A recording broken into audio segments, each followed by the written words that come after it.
कि एक गार्ड सोया नहीं था बल्कि दर्द के मारे करहा रहा था। और इससे पहले कि वो सच को समझ पाता, उसकी गैंग ने उसे वापस वैन में बुला लिया और तुरंत वहाँ से भाग निकले। उधर टेट्रावेल ऑफिस में डियोन ने सिस्टम सर्च किया तो पता चला कि जेनेसिस सॉफ्टवेयर विंसेंट के कंप्यूटर से आया है। उसने ऑफिस में ही तमाशा कर दिया, पर तभी टीवी पर खबर आई जिसमें चैपी आम लोगों को मारकर उन्हें लूट रहा था। ये देखकर डियोन हक्का बक्का रह गया और तुरंत वहाँ से निकला। लेकिन मौका देखकर विंसेंट मिशेल के पास पहुंचा और कहने लगा कि सभी स्काउट्स में जेनेसिस सॉफ्टवेयर डालकर उन्हें बंद करने के पीछे डियोन का हाथ है और उसका बनाया हुआ रोबोट चैपी बाहर आम लोगों को मार रहा है। ये सुनकर आखिरकार मिशेल ने विंसेंट को मूस को इस्तेमाल करने की इजाजत दे दी। विंसेंट ने तुरंत अपना दिमाग मूस से जोड़ा और उसे चैपी पर हमला करने भेज दिया। उधर हिप्पो ने टीवी पर चैपी की खबर देखी तो उसने कहा कि मुझे भी ये रोबोट चाहिए। उधर चैपी अपनी गैंग के साथ बहुत खुश था क्योंकि उसे अपने नए शरीर के लिए पैसे मिल गए थे।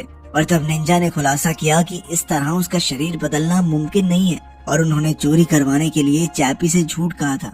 ये सुनते ही चैपी आग बबूला हो गया और उसने निंजा को गर्दन से पकड़कर बाहर फेंक दिया। उसी समय डियोन ने वहाँ पहुंचकर उसे आने वाली मुसीबत के बारे में आगाह किया और उसे एक खास हथियार दिखाया जिससे रोबोट्स को नुकसान पहुंचाया जा सकता है। उसी समय हिप्पो और उसके आदमी वहाँ पहुंचकर निंजा से पैसों और चैपी की मांग करने लगे तो निंजा की गैंग ने उन पर हमला बोल दिया। दोनों तरफ से भारी गोलीबारी चल रही थी कि अचानक मूस वहाँ आ पहुंचा। विंसेंट उसे कंट्रोल कर रहा था और उसने अमेरिका को मूस के पैरों तले कुचलकर मार डाला। फिर उसने बेरहमी से अमेरिका के 2 हिस्से करके फेंक दिए।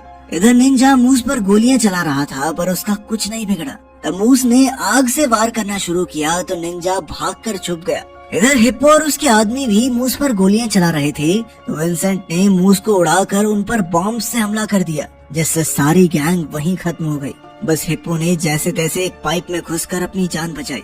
अब मूस डियोन पर हमला करने के लिए आगे बढ़ रहा था कि तभी चैपी डियोन का दिया हुआ हथियार लेकर उसके सामने आ गया।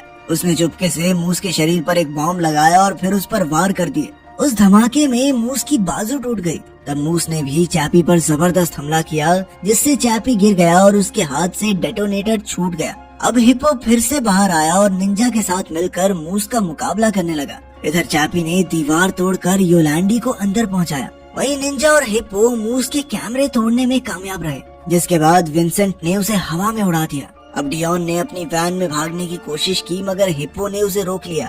निंजा डियोन की मदद के लिए आगे आया मगर हिप्पो ने फिर भी डियोन को गोली मार दी। ये देखकर निंजा को इतना गुस्सा आया कि उसने कुल्हाड़ी से हिप्पो का सर फोड़ डाला। तभी चैपी ने जख्मी डियोन को फटाफट से वैन में छुपाया। इधर विंसेंट ने मूस का कैमरा ठीक कर दिया था और अब मूस एक